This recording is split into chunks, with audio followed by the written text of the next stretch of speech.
Hello, Dazzle. Thanks for coming. I'm glad that you are here. Today, I am going to be reading you a story. It's titled Muse. I pull down the large, spiral bound notebook from the shelf next to my desk. I turn off my computer and glance over at Muse. He seems uninterested. I tap him on the shoulder, and he lets his head flop so that he can look up at me. His eyes are large and lavender with silver lining the edges. There was once a time that just looking into his eyes could inspire me to write love poems and to look around at everyone I met with the hope that there was someone near me waiting for love as well. He says nothing, just keeps staring at me. He knows that the scribbles in this notebook are what keeps us fed and warm, but they just don't seem to matter to him. I wonder if he even needs to eat in order to survive. He's always helped himself to plenty of the items in the fridge or the cupboard, and he is getting thin. Pain niggles at me, and I try to push it away while I focus on what I'm seeing. Yes, he is thinner. I can see the lines of his ribs beneath his dark fur. This is shedding, visible on the chair he is lying in. I can't recall another time that it had happened. His eyes are pleading, but he says nothing. Muse, what is happening to you? I ask, reaching out my hand and scratching between his ears. I wait for any kind of answer. None is coming. One more good scratch, and then I get up. At the other desk in the small room, there is a small coffee maker, squatting in a circle of cups, sugars, and little cups of creamer. I select a coffee and fill the small filter. Inhaling deeply, I wonder if he can even smell it anymore. The machine sputters and coffee streams down into the green cup waiting below. 2 heaps of sugar and 8 of the creamers make for the perfect Muse coffee. Setting it down on the little table in front of him, I watch for a response. There is nothing. His eyes seem dim and glassy. Has he died? Gripping his shoulders, I shake him while calling his name. Muse? His body is limp and flops with my efforts. His eyes flutter and he moans, but gives no meaningful response. I sit next to him. It feels as though there is something that I should be doing, but I feel helpless. The coffee steam coils up out of the hot liquid and dances lazily up to the ceiling. Music is the next idea that comes to me.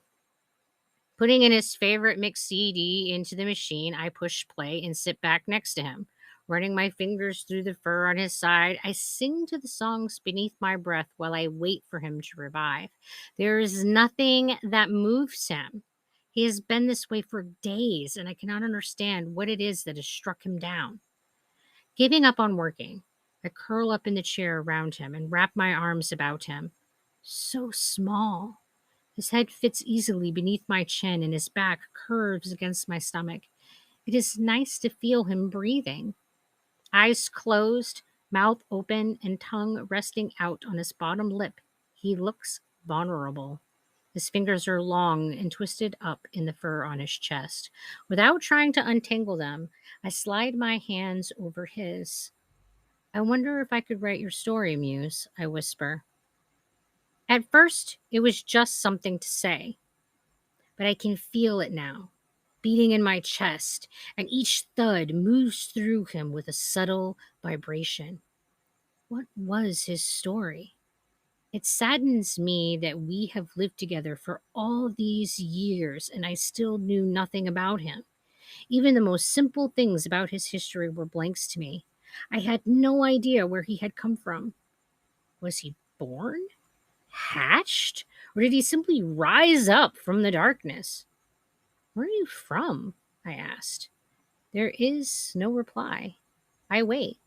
I have all the time in the world when I am like this, in his place. While it was in the same world as mine, it seemed like stepping a little to the side and finding myself in some other place. He always makes the whole of the world feel this way. One hand on his and one hand gently petting his long ear, I continued to consider my strange little friend.